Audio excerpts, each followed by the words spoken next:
Joining us now from Newsmax Studios in New York is New York Times bestselling author David Horowitz. He is the president of the David Horowitz Freedom Center in Los Angeles. His newest book is called The New Leviathan: How the Left-Wing Money Machine Shapes American Politics and Threatens America's Future, co-written with Jacob Laxkin. And Mr. Horowitz, thank you so much for being with us today, and congratulations on the book. Well, thank you. Well, in the book, you shatter the myth long held as conventional wisdom that the right is the party of the rich and the left is the party of the everyman. You note that progressive foundations have $104 billion in assets. That is more than 10 times the amount held by conservative foundations. How has the left been able to amass so much money? Well, and that's the tip of the iceberg, because the government unions, for example, put $400 million into the last presidential election. That's on top of the billions that these tax-exempt foundations have. The left has, over the last 30-odd years, taken over all of the major and venerable American foundations with names that are icons of American capitalism.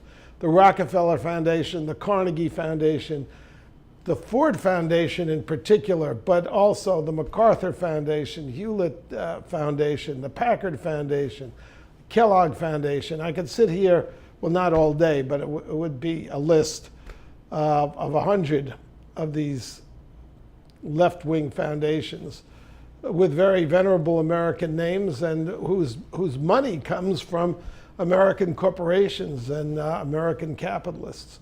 And these are all foundations that are now funding anti-capitalist, socialist, so-called progressive agendas. This is the largest political machine ever put together.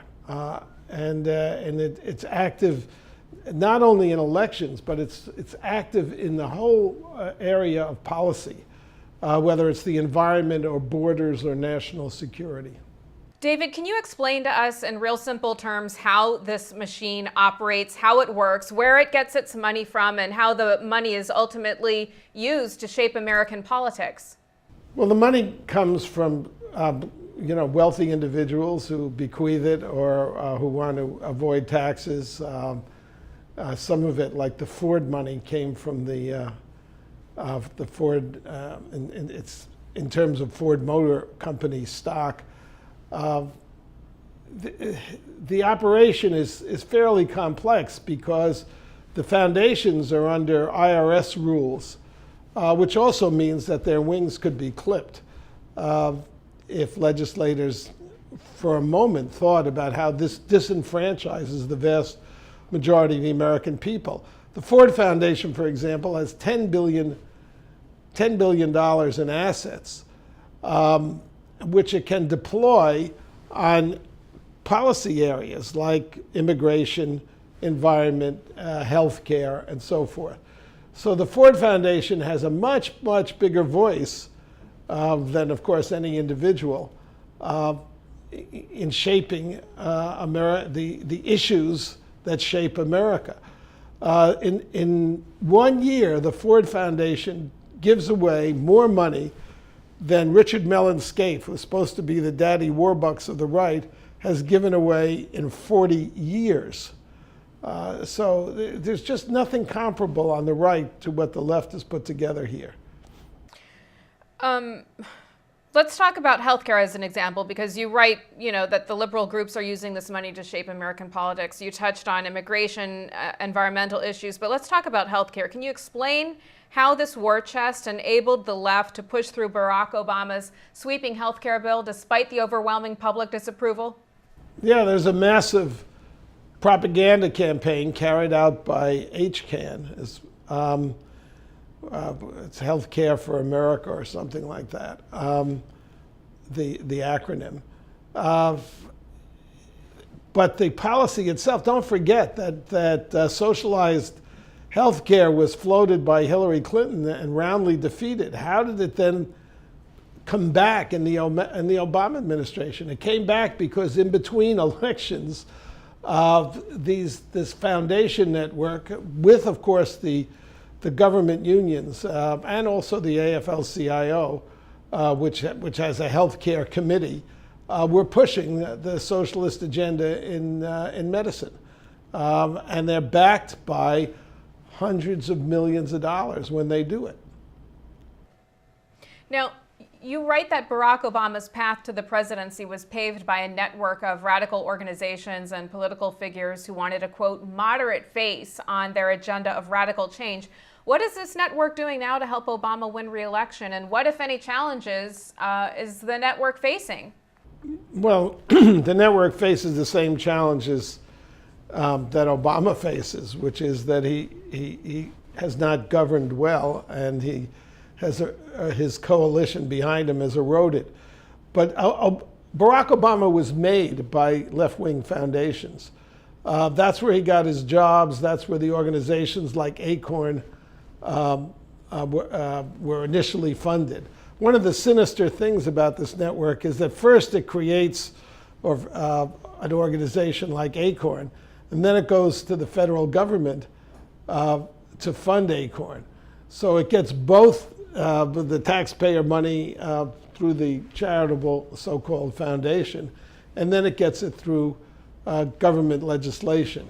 But Obama's positions on the Woods, for example, the Woods Foundation and then the Joyce Foundation, which is almost $1 billion foundation, that established him, that gave him his credibility, and it also employed him for years. So Obama is very much a creature of this, what we have called the new Leviathan, this left-wing money machine. Now, the fact that conservatives are outgunned when it comes to money, what does this mean for Mitt Romney's 2012 election prospects? And looking long-term, what does it mean for the future of conservatism? Well, I don't like to look at the long-term, given the institutional base that these left-wing agendas have. But far more significant that in an election year like this, we still live in a country where, you know, there are so many people voting and so many people contributing that certainly the Republican candidate will compete. In the last election, McCain was pretty much outgunned by Obama's money sources. But in this one, I think it'll be much more even. The really significant aspect of this network is the way it reshapes American policy and the American policy debate. 40 years ago, civil rights organizations involved in Hispanic issues, like the Mexican American Legal Defense Fund and LULAC, their entire agenda was to get civil rights, equal rights for legal immigrants, for people who had already gotten their citizenship, that they shouldn't be discriminated against.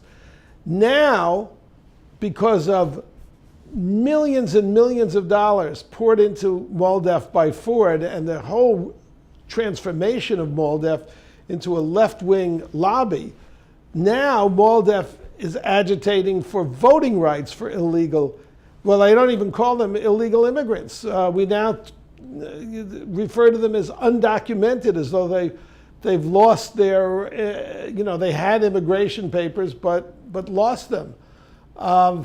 The radical move to the left in immigration policy is entirely the work of really the Ford Foundation, but all the littler foundations that follow in its path, and supporting groups like MALDEF and also La Raza, which means, of course, the race used to be a marginal left-wing extremist organization, and now it's been legitimized, but its agendas haven't changed. That's far more sinister than what happens in an election year, because you can lose an election still if you're a Democrat or on the left, but these foundations stay in the trenches and operate between the elections and reshape policy and reshape the policy debate. Because they're also funding journalists and they fund lawyers, and it just goes on and on. Since they're so-called philanthropic foundations. They're in every area of American life. So what is the solution to this funding disparity? You touched on possible changes in IRS rules. Well, I think we need first of all some congressional hearings on the way in which these foundations disenfranchise ordinary voters, because they're accountable to no one. Henry Ford was a conservative. Charles MacArthur, whose money runs the MacArthur Foundation, was a conservative. But the present boards and the present staff are very left-wing, and they're accountable to no one. So the Congress, first of all, needs to look into this situation, and then I think that the tax laws should be reformed and revised to make the definition of politics not so narrow. When you are shaping the immigration debate, that's political, even if you're not funding a particular candidate. David, Governor Scott Walker won a resounding victory in the recent recall election. Some say it is a bad omen for Mr. Obama's re-election. What is your take on that race and the impact that it has had on the political influence of big unions? Well, I think it's historic. It was a historic election. And that's for two reasons. One is it's definitely clipped the wings of the government unions. Most importantly, by stopping the government from collecting their dues and forcing people to join them. These are basically totalitarian organizations, or if you prefer, mafia-type organizations. The unions want to abolish the secret ballot in voting, whether a plant or should become unionized or not. And they wanted to have the government compel government workers to join the unions. The Municipal Employees Union has declined, its membership has declined 50% just since Walker put in his reforms. So that's one major achievement, is to stop this movement towards, it's really a quasi-fascist state when you have the unions controlling politicians and being funded then by taxpayers, which is what it was. But the second really significant fact is the grassroots nature of the conservative movement now. This is really, the Tea Party started this, but until the appearance of the Tea Party, conservatives never had a grassroots movement that, well, they never really had a grassroots movement, let alone one that could compete with the massive organization at the grassroots of the left. And by the way, that organization of left-wing people into grassroots movements is financed initially by these foundations. The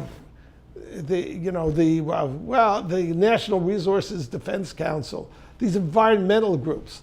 There's something called the Blue-Green Alliance, which is an alliance between the Steelworkers Union and actually a whole panoply of unions, the SEIU, the government unions, and some industrial unions, and the 501c3, that is the tax-exempt foundation organizations, which are really shadow political groups operating as so-called charities. They operate on one side of the political, the conservatives do this as well, but they're on a tiny scale.